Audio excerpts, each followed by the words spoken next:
I'm already like panicking about saying your last name. Fattizzi. Meaghan Stacy. You can say Meaghan Stacy. That's fine. Forever a Stacy girl. Meaghan Fattizzi. Thank you so much for joining us on the pod. It is so wonderful to see your face. Yeah. And it feels like it hasn't been 10 years, but it actually has. How the hell are you? I'm great. I did the math today and I was like, it's been 10 years. Mm-hmm. We're old enough. I think May. We're old enough that we haven't seen each other in 10 years. And that's not like since high school. No. Since grad school. That's how old we are. That hurts even more. Yeah. Doesn't it? Yeah. Doesn't it? Yeah. Well, for all of our listeners that are joining us today, we are so excited to welcome Meaghan Fattizzi to the pod. She is one of my dear friends from grad school when we got our social work degree, which, as we all know, I am not using, but she most certainly is. Snap, snap, snaps for her. And just as anyone would expect that went to school with us, she is not only using this degree, she is thriving with this degree and really doing, in the only way I can put it, is the Lord's work is what this lady is doing for us, guys. She is a perinatal mental health therapist, and there could not be a greater bridge between bringing on people that we know and love and from our past and from our present and from our futures, but someone that's really doing amazing work in a space that's so important to both Michelle and I and this space that we have here and most of our listeners. So, Meaghan, thank you so much for joining us, and I can't wait to just pick your brain and hear everything that you are up to right now. Yeah, I'm happy I'm happy that a podcast took me to get back in touch with you.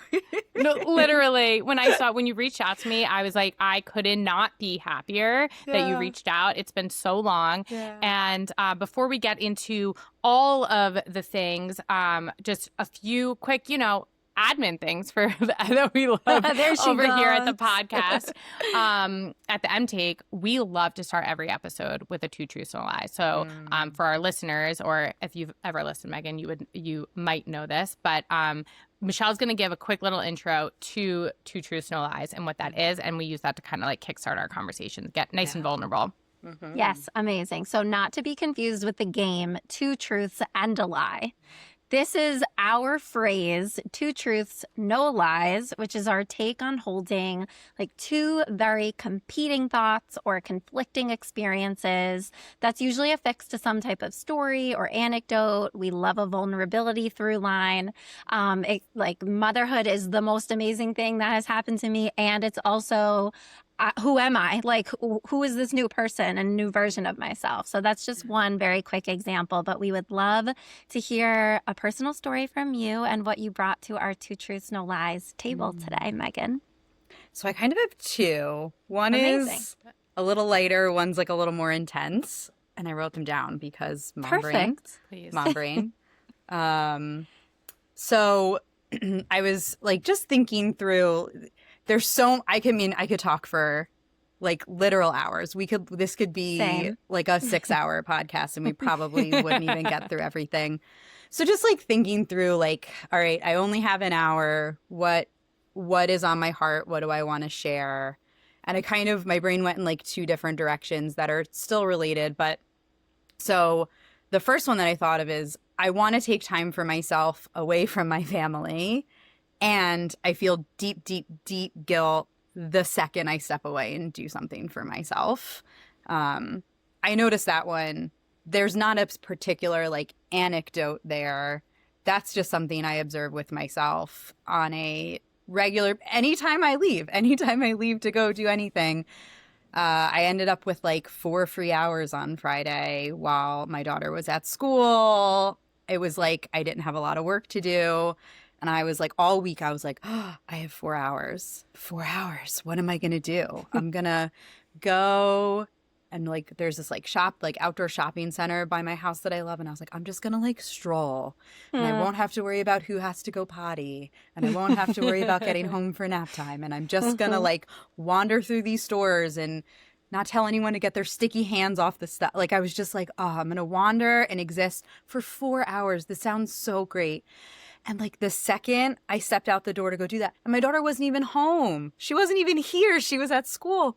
The second I stepped out the door, my brain's like, but you should clean something. You should organize something. You should, why are you going to do this thing that you don't really need to do? That's a luxury. And I feel like that's something that I struggle with all the time. It's like something about leading up to it. Like I'll have a day plan to do something, and all week I like hype myself up and I'm like, yes, this is going to be amazing. And the second it's time to do it, I feel horrible. I feel so guilty, and my brain just starts running the list of all the other things I should be doing with that time. And the kicker is, for a living, I talk about other mothers and we talk about how they shouldn't feel guilty because self-care is not selfish and we have to put our own mask on first and like all the things. So it's like this deep irony of like, I do this for work and I know this to be true, and yet it still is in there and it still really gets me. Oh, Meaghan, it's so relatable. I'm like aggressively nodding, as I usually am after listening to these two truths, no lies. It's like that narrative that you said, like the negative narrative is so loud when the positive narrative that should play should be just as loud once you get there. Like, this feels so good. I deserve this break. It's okay to feel a little guilty. But like, how do you combat all of that? How do you merge your professional brain with your personal brain and heart? Can I keep you posted on that? Because that's a work in progress. I mean, I think sometimes it's just about like powering through. I don't think all the time, right? Like, I would never look at a client and be like, just power through. But I do think sometimes we have to like, I mean, I talk about logical brain and rational brain in my work a lot. How do we keep both of those, right? How do we have space for our deeply emotional, I'm realizing I contradicted myself. It's your emotional brain and your logical brain, or rational brain, one and the same. But how do we have space for our emotional brain and our logical brain? And how do we let logic brain steer the ship, but not ignore emotional brain? And so sometimes what I'll do is when I notice myself, when the guilt is like consuming, I try to go back to the headspace I was in all week of like, this is going to feel great. Like, how nice is it going to be to go have this time that you are allowed to want and need? I try to go back like, hey, remember her from a couple days ago who was telling you that you should do this and you were so excited for this? You don't have to like be that girl again right now, but let's not forget her. Like, that was real. The guilt is just trying to take over. And I think something else that I've really been trying to incorporate in my own life that I talk about with a lot of my all my clients, but my mom clients for sure, is like, we're just never going to do it all. Like, yep, there absolutely are other things I could be doing right now that would be productive and would take things off my plate, but I'm never going to be done with my plate. Like, there's always going to be stuff there. So like, yeah, I could spend these next few hours doing more of the things I have to do, but it's not like at the end of that, it's all going to be done and there won't be anything else. So like, I talk a lot about, with clients, again, trying to bring it in with myself, is like, life is not a to-do list where we have to check everything off, right? Like, because if you do that, you're just going to feel like you're failing forever, because every time you check something off, 800 more things are coming on. So I think about it more like a carousel. Like, we're just going round and around, and like, what do we want to do on this rotation? And if it doesn't get done in this rotation, guess what? We're going to go back around again, and maybe we'll pick that one up that time. So it is hard, because I talk about these things with people and I mean it when I talk about it with them, and I want them to apply these things. And so then when I'm like looking down on myself, watching myself do the same exact things, it is this weird like meta, like I see it and I know it's happening and I really want to take my own advice. And I think that's where the powering through comes into play of like, hey, you know all these things, you deeply believe in them, and you know that you deeply believe in them. You would never encourage a client or help a client make a choice if you didn't. So power through to that belief, like power through to the other side. And, you know, of course, like by the end of it also, I did feel great. Like it was so nice to get that space and just like wander and have that free time, you know, I think something I really find draining as a mom is like the times, like the time, like I know when 15 minutes have gone by without looking at my clock. I know when 30 minutes have gone by, right? Because it's like you have to when you have a kid. You have to constantly be tuned in to like when do they need their next thing. And it feels really good to turn that part of my brain off and just Totally.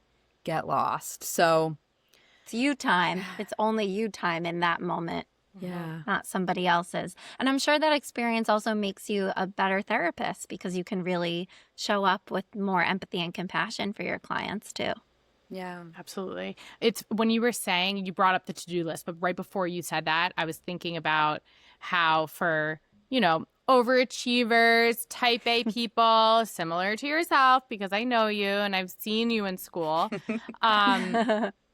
There's a point in life where you can just objectively look at what's in front of you and say, okay, I know I have to get this paper done, but you know what? I'm going to choose to go get margaritas right now because you know what? I can carve out time tomorrow and I can do it then. And was I planning on working on, doing homework on Saturday? No, but I'm going to do it anyway, right? When you become a parent, those decisions, like your logical brain is telling you like, it's not that hard. Just like, turn it off and like you don't need to do that load of laundry right now. Go give yourself time for you because you need it. But there's so much nuance as every phase and stage comes in that you are not just saying, oh, well, I'll just do that later. It's later will be time when you're with your daughter. And I don't want to have to do that when I'm with my daughter. So I can either go have the me time now, but know that that then means I will have to take time away this weekend or be a little bit more stressed or maybe not the version of myself I want to be when my kid comes around. Or just get the stuff done and then, you know what, I didn't get the me time, but then I'll be able to 100% focus. And it's those rubber and glass balls that we're constantly juggling. And last week, you opted for that. And that's great. And that's what you needed. Next week might not be the same situation, though. And that doesn't mean you're not following your own advice. It doesn't mean that you're contradicting yourself. It just, every day is a little bit different on that juggling of all the balls and everything. So it's just, it's really hard when you're a type A overachiever, get the list done person. And it's really giving yourself grace to just be like, it's just not going to get freaking done today. Yeah. You almost have to expect the guilt too. Like I heard you say before, you were questioning like, I shouldn't feel guilty or like, why am I feel it? Like allow yourself to expect when you take you time, you're going to feel a little guilty. Hi, guilt. Bye, guilt. And like let it pass. And then I often find like when I've taken that like meta moment to just acknowledge it on the other side, I'm like, okay, I can enjoy myself a little bit more. I'll go get that $6 small iced coffee and walk around and feel like Michelle circa 2015. Yeah. Exactly. 100%. We talk about that in therapy. It's a cloud going by. You notice it, right? You notice the guilt cloud and you let it keep going, which exactly is going to be harder some days, easier other days, right? Like I feel like, yeah, I think that's motherhood, right? Is like, and I think I don't even know if you need to say motherhood, adulthood, but definitely motherhood is like, it's just going to be different every day. And I find that challenging too, right? I am a type A. I'm a planner. I like things to be the same. And like nothing about my life is ever the same any single day, no matter how hard I try, no matter how hard I try to have some sort of consistency and routine.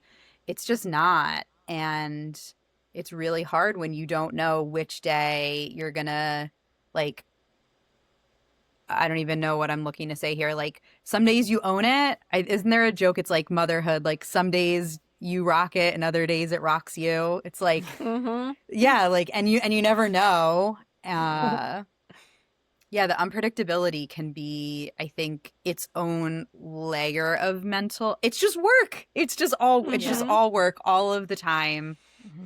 Yeah. Michelle and I, or it's Michelle's phrase that we say all the time. It's like when it's good, it's so good. And when it's bad, it's so bad.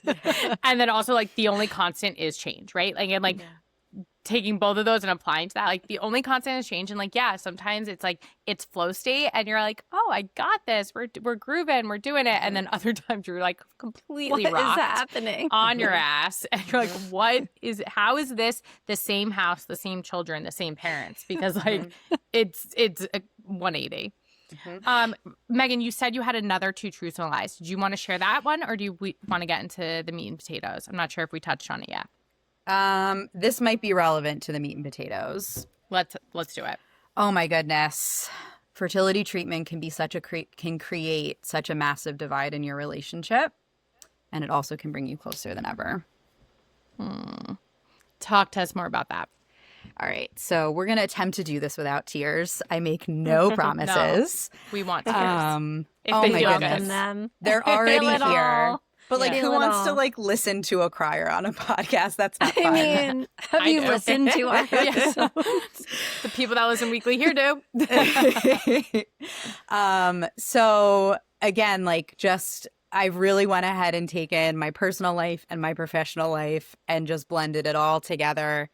I work with a lot of clients going through fertility treatment, struggling with things like infertility, going through cycles of IVF.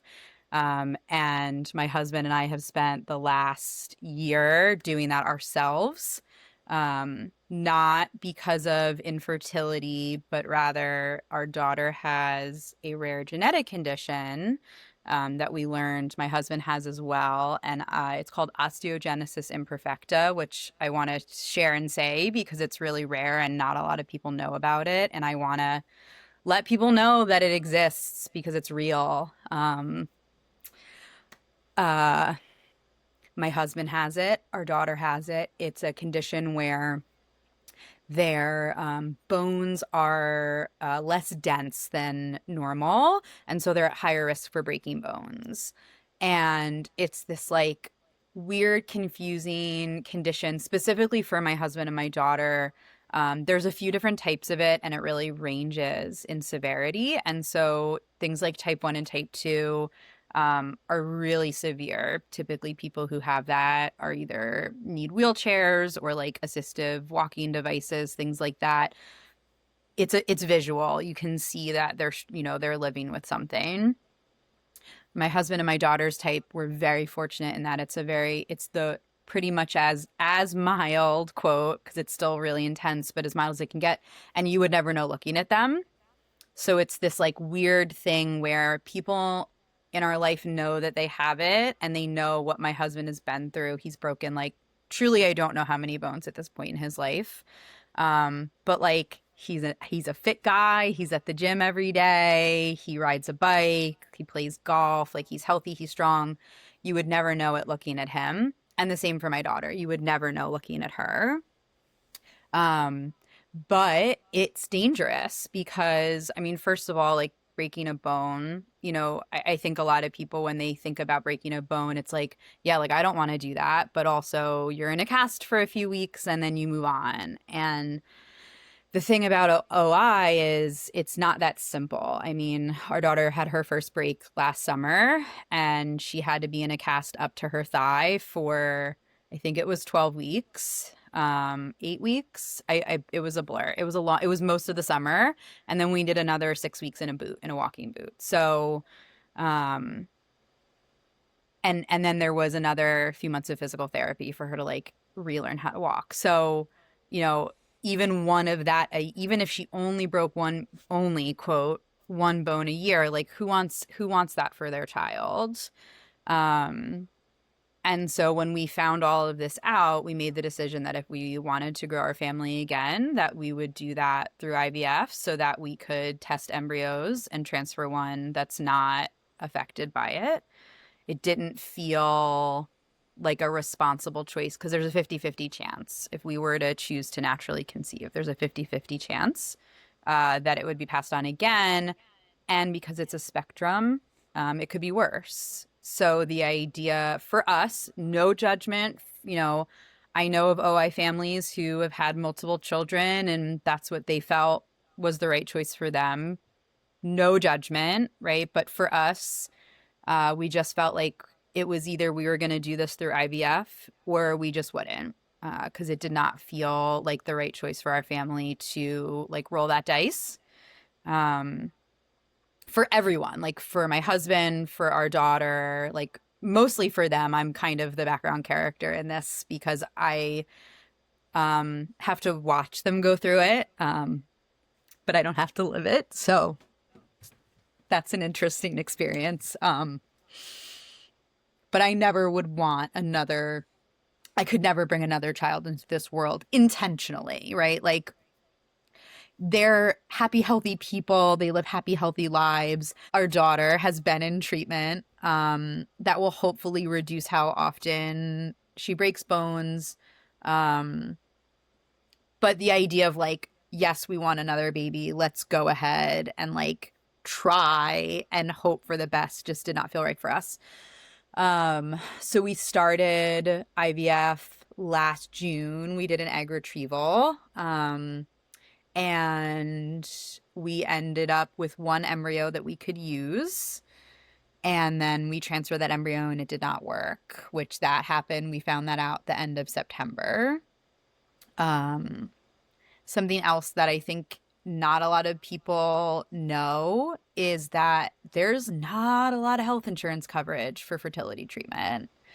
I think fertility is so much more talked about. People are so much more open about it. You know, it's not this like shameful thing that it once was. And what my experience that I've encountered is that I think a lot of people just like in the world have made this assumption that because you hear about it more, that means there's a lot of coverage for it. And there's not. So going through fertility treatment is a deep, deep, deep financial burden. And so when our cycle did not work, we were kind of put in this place of now what? You know, do we move forward and have our team of 3 and be good with that? Or do we try again? And what are the financial implications? And it just felt like this like deeply impossible choice because we never envisioned raising our daughter on her own. It's really forced us to look at things that I think when you don't go through something like this, you just don't have to look at or think about. And it, we went through a lot in our relationship. I think fertility treatment just puts so much on each of you. You know, when there's one person going through the treatment and the other partner is the support person. And I'm in a relationship where my husband is the helper and the fixer, and he had no choice but to watch me take these shots and ride this hormonal roller coaster and like go every other day and get poked and prodded and all these things. And like he just had to like, just like I have to watch him live through OI, he has to watch me live through this. And there was this like weight on us. And I think the transfer not working just like shined a light on all of it. And now we've really come out the other side really, really strong. And that's why I say, like, I think going through fertility treatment with a partner can create huge divides, and it can also bring you really close together. I'm very appreciative that I have a partner who cares enough about me that he like had such a hard time watching me go through this. That's something I feel really grateful for. And I really wish it had just worked and that I was like really pregnant right now as I had hoped that I would have been. But I'm also really weirdly grateful that it didn't work, because I feel like, I think when you're going through fertility treatment, I think going through fertility treatment to have your first baby is its own absolute battle that brings like never ending heartache. I think going through it when you have a child is like its whole other thing. And maybe this is my third 2 truths and no lies. Maybe I'm giving you guys a bonus that's kind of just coming up as I think about this. But it's really emotionally confusing to be so happy with what's in front of you and to still want something else. And like, how do you grapple with that? How do you look at your partner and your child, who are truly the best things that have ever happened to you, and feel so grateful and still want something else, and not have that want feel like that's saying that they're not enough for you? Oh my gosh, I really did not think I was going to go No, it's fine. We're all this crying. emotional. I'm so sorry to everyone listening to my snot and my tears. Don't apologize. Yeah, so that's kind of what the last year has been like. And then we'll just sprinkle in the fact that, and I'm seeing clients going through similar things. It's just been like a complete emotional roller coaster. All of this to say, I'm so grateful that I have my daughter and my husband, and like, it's this weird place we're in now. We are going to try again. We're gearing up to do one more cycle. We're really, really lucky that that's even like on the table for us, that we're able to. But I feel when we were going into our first cycle, it was very like, I really feel this is going to work, and I need this to work, because I cannot imagine life on the other side of this not working. And we had to live that worst case scenario. And I'm weirdly grateful for that, because I think it really showed me what we can get through. It brought my husband and I closer together.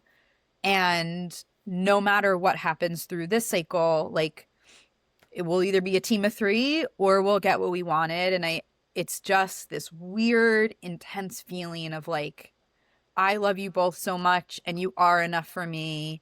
And I don't feel like our family is complete.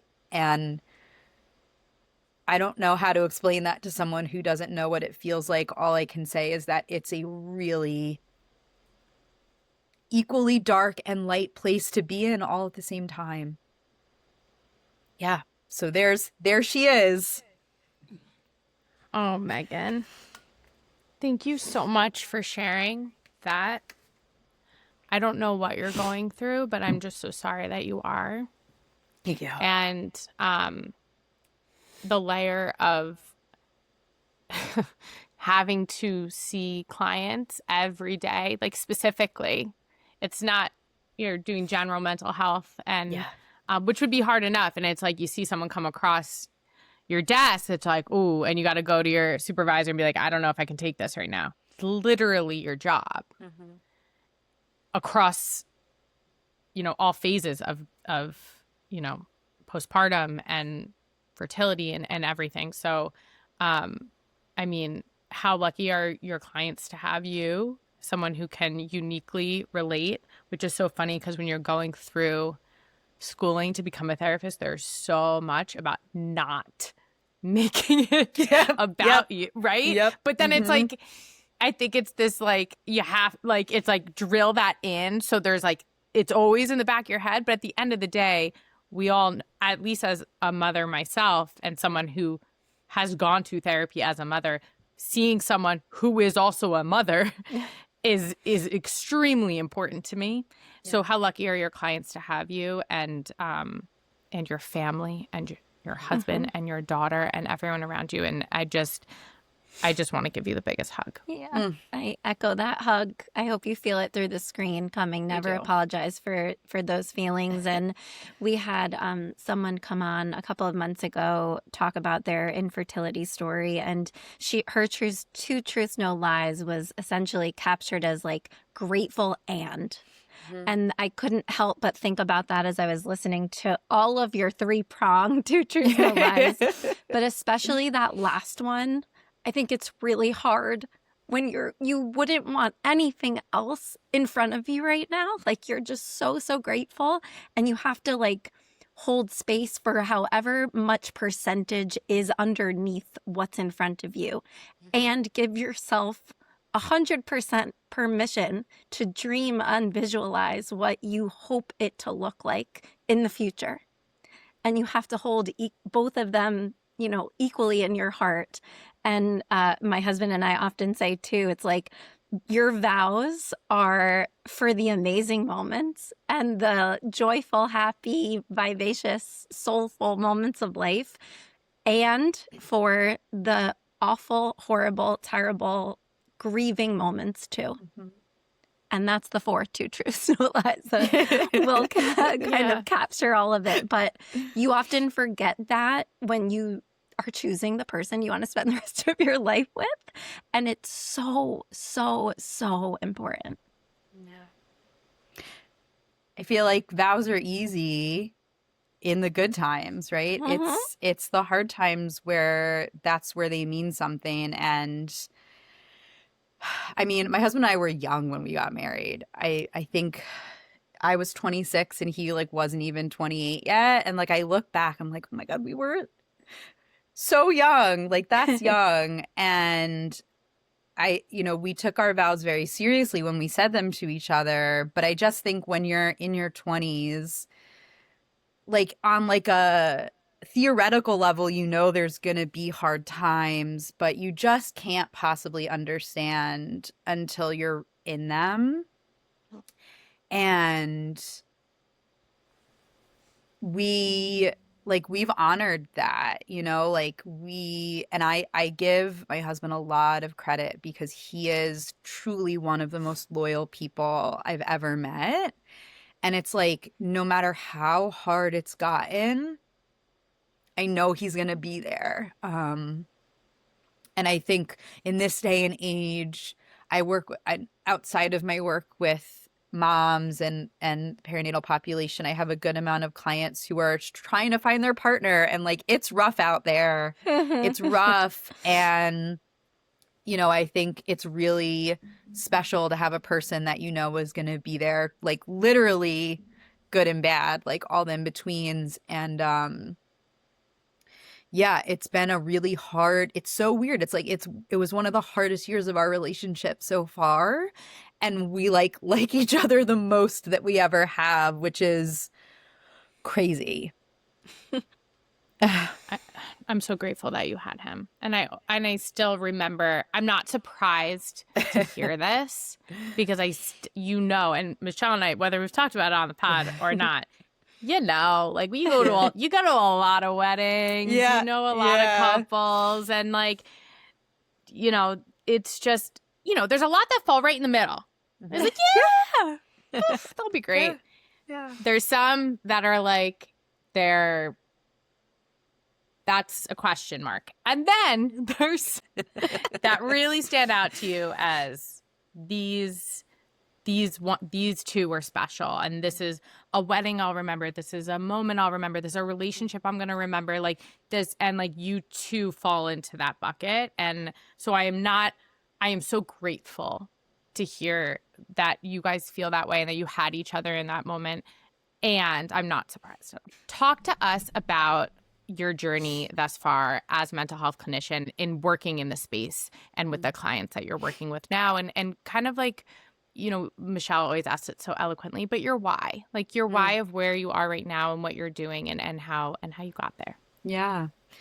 So I ended up in joining this group private practice that I'm with now in 2019. I was like freshly licensed with my LCSW, which is like the green light that gets you out of community mental health, which is so important and so needed and necessary. And I have zero regrets about my time in community mental health, but it's the Lord's work, truly. Like doing community mental health, it's you're underpaid, you're overworked, it's really hard. And so once I was licensed, I kind of explored a few different options, and I ended up having this opportunity to join this group practice. And like, that was one of those moments where like I had no idea what that was going to unlock for me. And here I am, like literally 7 years later with the practice and doing this work. How I got here, that my first few years, I was really enjoying working with the like emerging adulthood age group. So I was seeing a lot of like fresh out of college, people in their 20s, and I kind of like grew up with my clients a little bit. And so what started happening was clients that I started seeing were getting married, were having children. And so I was like along on this ride with them through things like fertility, through things like pregnancy, delivery.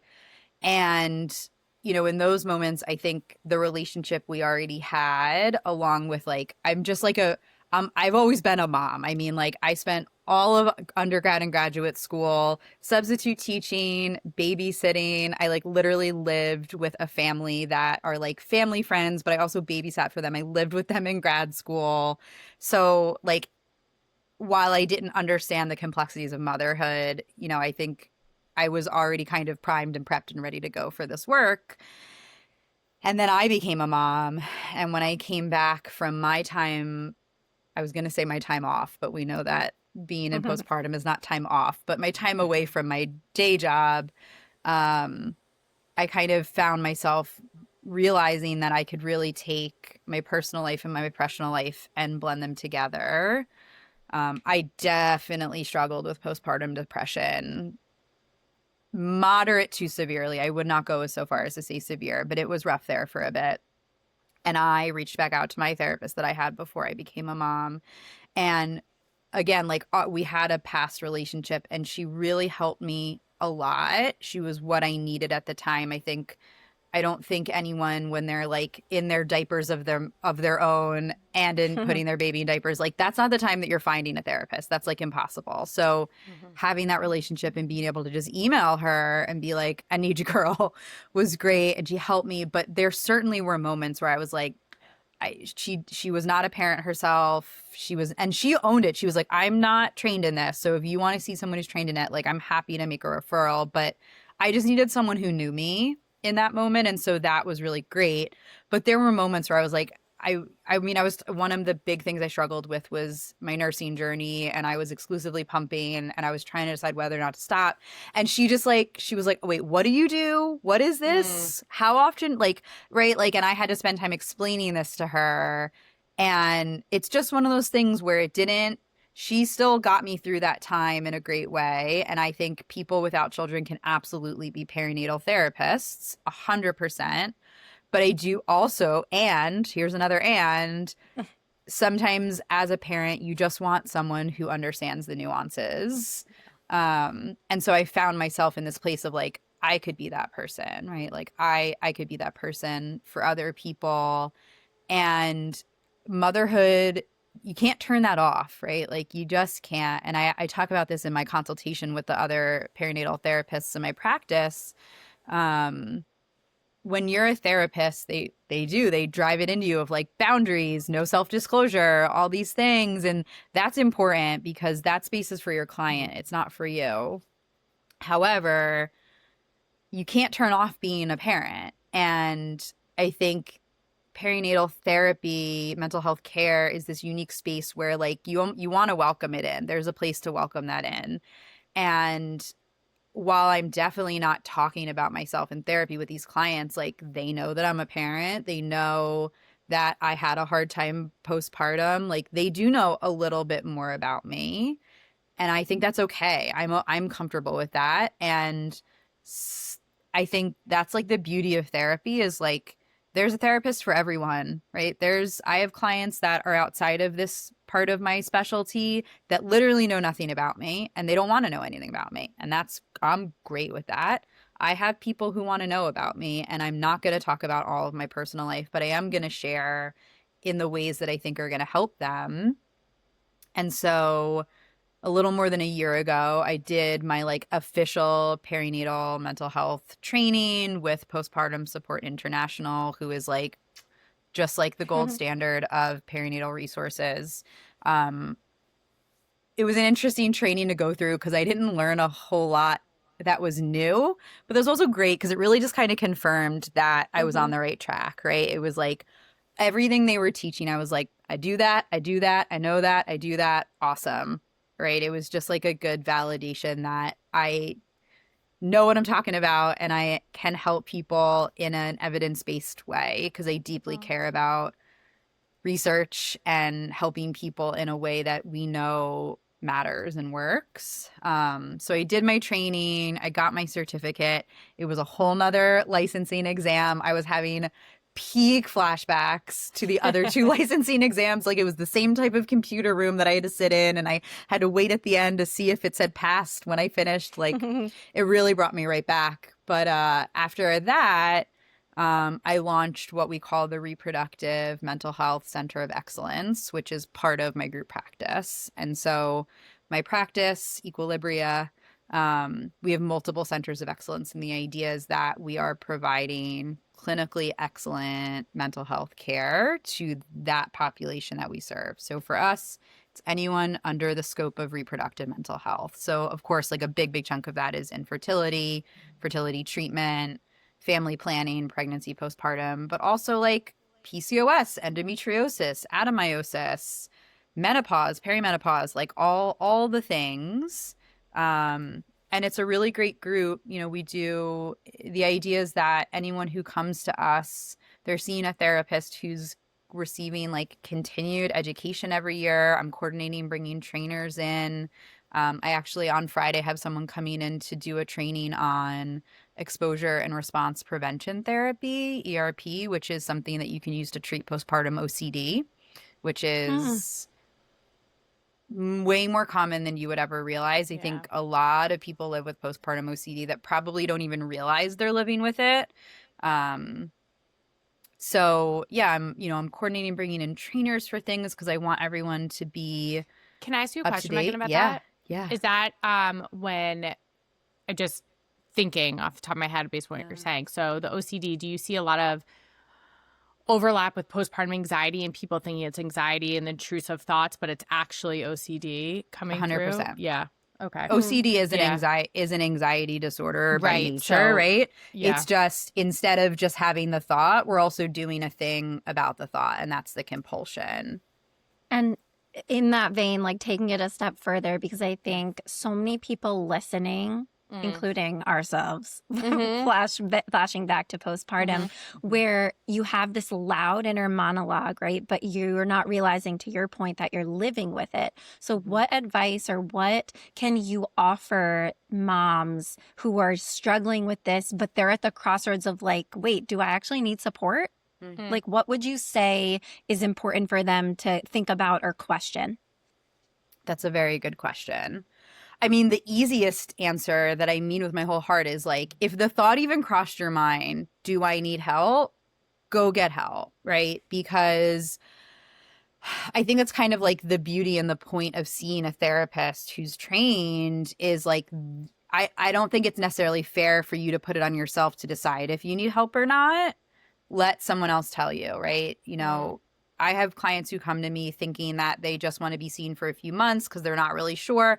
And we blink and it's been 2 years and we're still in therapy together because there's all this stuff that they've uncovered that they didn't know they were carrying, or they knew they were carrying, but they thought that was normal. And I'm like, nope, I shouldn't say normal. That's not an appropriate word, but like, actually, no, you don't need to care. Like, you don't need to feel that way, right? This is not just a thing you should deal with. So I think if someone's asking themselves that question, then that's all you really need to know. And I don't think it's something that you need to feel afraid of or overwhelmed by, right? Like, the beauty of therapy is it's supposed to be something that feels maybe intense in the moment while you're talking about hard things.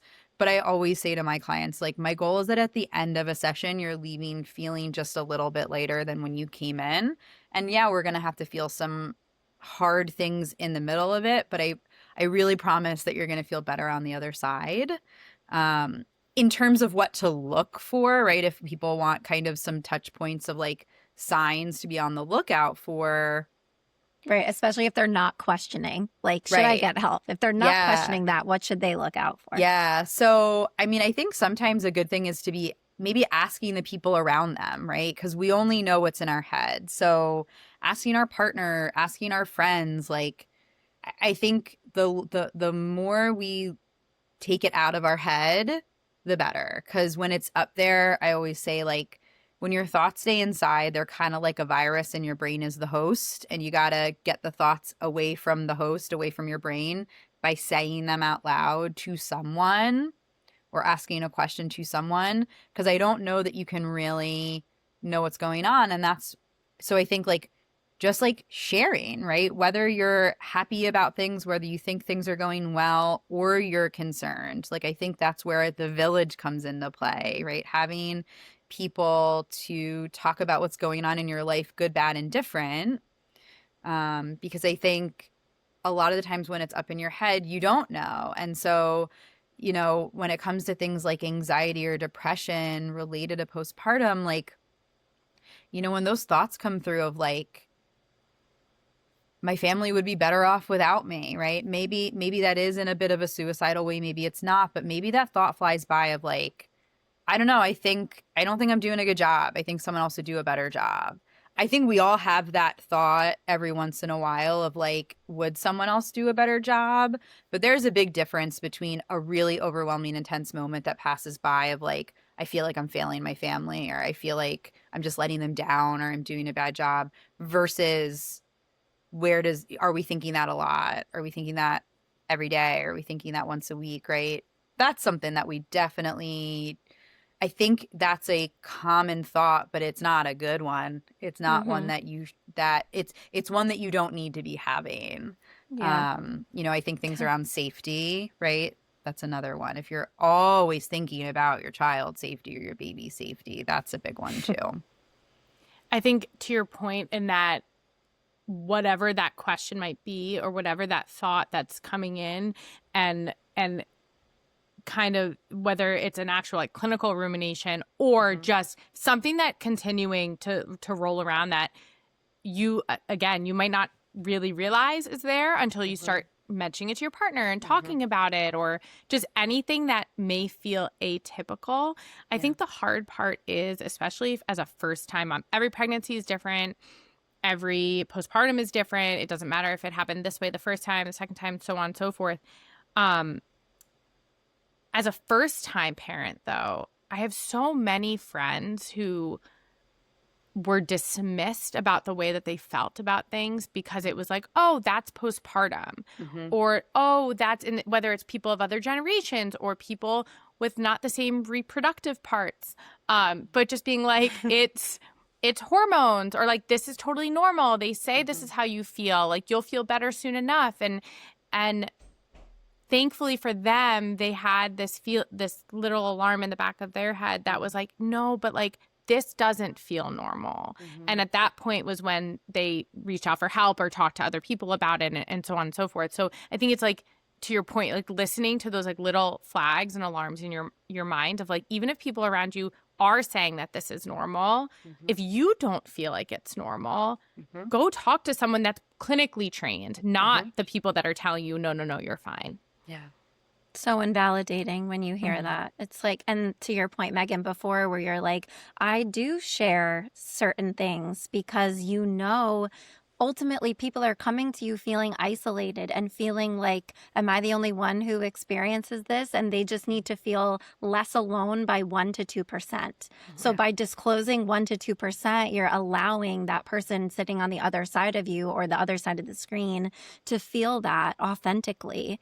And I remember as a first-time parent, I spoke about it with my partner, but every time, and Mel knows like safety is a huge trigger for me, but every time I would walk down the stairs, like holding my newborn, all I saw was like us falling, and then he would die, or like a small little speck of a piece of clothing like on his nose, and I'm like, he's gonna inhale it, and then he's going, like, something bad's gonna happen, and you spiral, and it's all inside your head. You're not saying it out loud, but the second I said it out loud to my partner, I was like, oh, this isn't normal. And So it's and it's, I mean, I think this is where people accidentally invalidate new parents going through these things, is like, because they probably experienced it too, right? So I think that's where people are like, that's normal. And in one sense, yes, in the sense of like, we all have those intrusive thoughts, right? Like, I think the walking down the stairs one, I think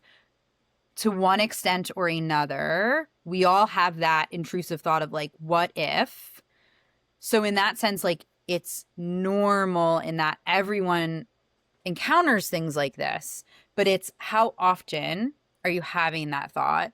How is that thought making you feel? And then here's where we draw the line between anxiety and OCD is, what are you doing as a result of that, right? Are you not going upstairs with your baby? Are you, every single time you need to go upstairs, you're waiting until someone else is home to stay downstairs with the baby because you refuse? Are you waiting? Are you staying upstairs with the baby and you're waiting for your partner to I don't come home from the gym to carry the baby. Like, right? There's, and, but I think the other like place we get tripped up in is I think sometimes people feel like it has to be that bad to go get help. Right. And like, no, you can just quote, be having the intrusive thought and still want help because there are ways to help reduce those things. And truly the one thing that we know for certain about all mental health treatment, but certainly about, you know, perinatal postpartum treatment is the earlier the better, right? Let's not wait until you're not carrying your baby up and down the stairs. Let's go when those thoughts, when we start noticing them, because it's going to be a heck of a lot easier and faster to address that and resolve that now versus if we wait and months have gone by, because our brains work on reinforcement, right? So you have that anxious, intrusive thought about falling down the stairs. So you don't carry your baby down your stairs. So now baby's safe. So now your brain's like, we did it. We kept our baby safe. That's how you have to keep keeping your baby safe. Actually, no, that's not true. But when that reinforcement happens, if you're that deep into it, is treatment going to help and be effective and important at that stage too? 100%. But my point is, I think people have this idea of like when they think of postpartum depression, right? They think of the person in bed with the blinds drawn, can't get up, won't look at their baby, won't talk to anyone. And like, actually, you can have like high functioning postpartum depression. You can have high functioning postpartum anxiety. I think a lot of new moms have that because we kind of have no choice, right? They need us and we white knuckle it, and you don't have to white knuckle it.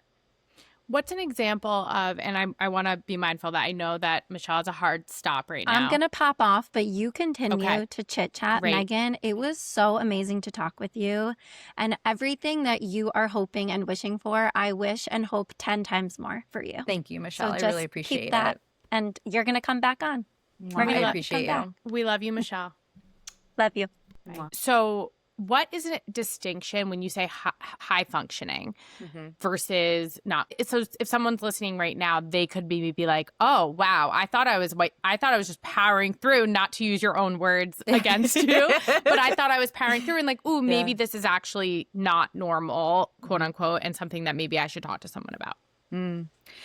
So that's a good question. It's such a hard question to answer because it could be so many. Yeah. But I think it's, you know, if you wake up and the first feeling you have is not a great one, right? Dread, a drop in your stomach, and I just got to get to when my partner gets home from work and I can pass the baby off, or I just got to get to, right? This idea of, I think, white knuckling it, right? If you are like just kind of trying to get to the next thing and you're not able to be present, if you are in your head a lot and really distracted, mom rage, right? That's another big one. So if you notice that you're like, your baby's been crying and you're like, stop crying, you're like snapping, you're getting really irritated or agitated, right? But you're still doing all the things. You're still getting up, you're getting dressed, you're getting the baby dressed, you're making breakfast, you're doing laundry, you're going to work,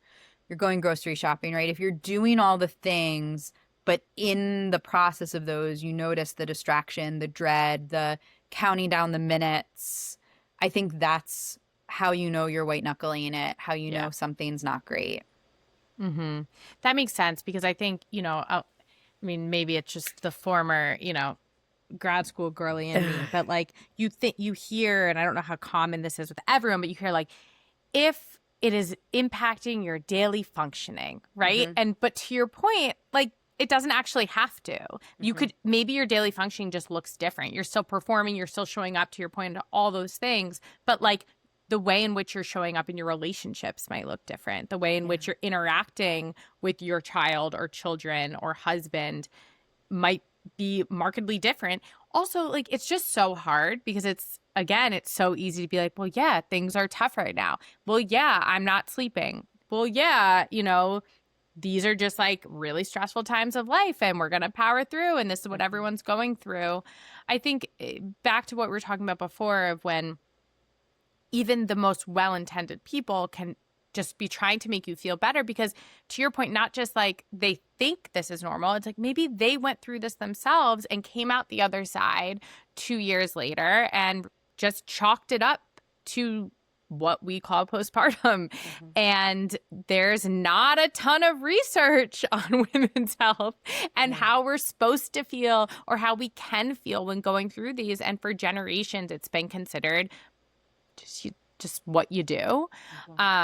So I think it can be really scary for women and mothers and parents to either see their partner go through this or as themselves to start to question, like, do I need help or do I need to talk to someone? Or is this something that maybe in a few weeks I'll feel better? Or is this just because I'm weaning off of breastfeeding or all those different things? But I like all the points that you're making in that just, first of all, talk about it. Talk about it with the people around you. But second of all, like, if you have the thought, I should talk to someone or maybe I need a little bit of help, that's probably your first and like hopefully final sign. Like get on the phone today and call somewhere. Yeah. And I think the other part of this that is truly my soapbox forever and ever is I think it's crazy that we give birth and no one checks in on us except to make sure that our womb has healed 6 weeks later, right? Like I think that's actually insane. You know, I think we know that in the first 6 weeks, that's where you are at the highest risk of some sort of perinatal mood and anxiety disorder. It certainly can happen in the first year. It can happen in the first 2 years. But we know that those first like 2 to 6 weeks is where we're at the highest risk and where intervention is most necessary. And I think overall we're moving in the right direction. I mean, I had a postpartum screening done in the hospital after I gave birth. Someone called me a week later to check on me because, shocker, I screened positive for postpartum depression. The questions are like, in the last week, how often have you cried? In the last week, how often have you felt worried? I don't know. I was a week away from giving birth, like every day. Yeah. So, shocker, like I don't know anyone who's not going to screen positive for it when they deliver. But I think if that's the case, then why are we all not being followed up with? And I think, you know, we do all this baby prep, right? We get the stroller and we get the lactation consultant and we take the CPR class and we do the birthing class. We do all these things and no one's setting up their mental health care. Right. And like that to me is my dream, is like when you're pregnant and you're making your registry and you're doing all this prep, that part of that is finding a therapist, meeting with them a couple of times before you deliver. Right. And because like I said before, you're in diapers, your baby's in diapers, no one's sleeping, things are out, things are happening. Who's going to go find a therapist in that time? That's too hard. So I think like if I were to give advice to anyone listening, if you are there, it's never too late. You can always get help. But specifically, like if you plan to have children in the future, if you're expecting a child right now, please go find a therapist right now. Like get it set up, right? Because there's no rules to therapy. You can have an intake and 2 appointments before your due date and then check in with them after you deliver. Like that's totally fine. That's totally normal. And I think like I'd always rather someone have that space than not, because it's so, once you're in motherhood, like we started out this conversation by saying like doing things for yourself is really hard. So do future you a favor before that baby is in front of you and like get that set up then. Full circle and full stop, right? Like exactly that. I with both of my children, I had postpartum preeclampsia, and with my second, with my first, it happened right afterwards. So I never left the hospital. But with my second, I went home first, and I had what felt like a very easy labor and delivery comparatively. And it was a like very easy transition home. And I was just on this like complete high euphoric, like, oh my gosh, like this is what it can feel like coming home from the hospital. And I was, you know, now I understand why people will have more children and this and that, like, you know, just all the things, right, of like a positive experience. And then ultimately a week later, when I was readmitted to the hospital for 5 days or 4 days for my postpartum preeclampsia, I had said to my doctor, at one of the points when she was visiting me in the hospital, like I thought I was in the clear. And this is in regards to a medical condition, right? And I was like, I thought I was in the clear. I went home and she was like, no, you're not in the clear for postpartum eclampsia for 6 weeks after like postpartum. Like this can come at any point. And even in that moment, we were talking about this, but I keep thinking about it in a mental health way too. And that I think especially a first-time parent, but even beyond that, if you never experienced it, like you have this playbook that either people have played out for you or you've played out yourself because you've done it before. And you have these milestones you reach. And maybe it's that 6-week checkup, to your point of, they do the screening and everything seems good. And you're like, oh, everything's great. Or you make it through breastfeeding and weaning and wow, that was different than the last time. I'm actually hormonally okay. It could take 2 years. You could be 18 months in and all of a sudden things could come crashing down on you. You're never really in the clear with these things. And I don't think that's talked about enough because we're just so focused on getting this bounce back, and not even like a physical way, but like a bounce back of like, get back to you, get back to normal, get back to what you were before or this new version of yourself. And it's not linear. Like, this is just, to your point, this is a carousel. So like, what are we like, you said it so much more eloquently than I'm going to say right now, but what's the rotation right now? And just, you're never in the clear. So if it comes crashing down on you, it's not something that you're doing wrong or something that's changed. It's just, this is where you are right now, and address it right now. And like, everyone's in that boat. I think that's the other thing, is it's all so lonely. It can be so lonely. We can feel so isolated. We can feel like we're the only ones. And this is where I say, like, I could literally talk for hours upon hours about all of this, because not to mention like social media and what you're seeing the highlight reels, but you're not seeing what's happening behind, offline. And I think that can contribute a lot too to this feeling of like, I can't ask for help. I shouldn't ask for help because none of these people are asking for help. And it's like, no, they're all probably asking for help, or they're thinking the same thing as you. They're looking at your feed going, they're doing great. I don't, so yeah, I think it's just like, it's ultimately just about powering through in the healthy version, right? I think there's like an unhealthy powering through. There's a healthy powering through. I think powering through the noise of your thoughts and your feelings and saying the thing out loud, because as soon as you say it out loud, it usually kind of puts you on the right track for where you need to go. Yeah. Yeah. Well, thank you so much. I mean, this was such again, we could talk for hours and hours and hours, as we have in the past. But this was what feels like a great introductory to like many conversations that we could have. But like, my real hope is that I know someone listening, while I don't hope that they're struggling in any way, whether it's planting a seed, they could be pregnant or expecting and thinking about this. And I just know that there's a lot of nuggets from our conversation that could either help someone right now or maybe in the future too. So thank you so much for taking the time and sharing your wisdom and your experience and everything that you've been through, both personally and professionally. Is there anywhere, I know with therapy it's a little bit different in clinicians, but is there anywhere that you'd like to plug in terms of whether it's on social media or your practice and where you're located? I think you see clients virtually, so I'm not sure how that works. So what can we plug today? I mean, you can plug Equilibria's website. I mean, we're a big practice, so if it's not me, like if I'm not the right therapist for someone, there's probably someone there. We're in Philadelphia, we're in Pennsylvania, so anyone local, at least to the state of Pennsylvania, because a lot of our therapists are virtual.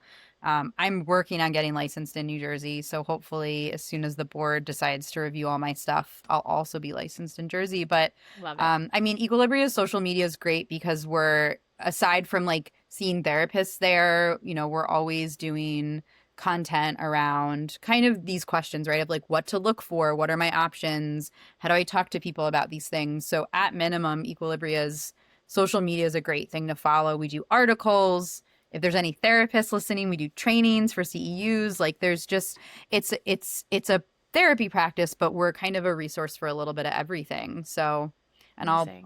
I'll anything going on with like the perinatal side of things will always be posted there too.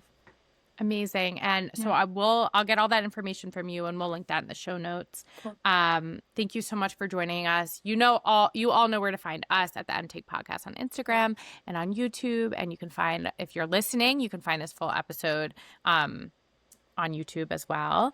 And I'm trying to think if there's anything else. Michelle usually keeps me humble here, but mom brain.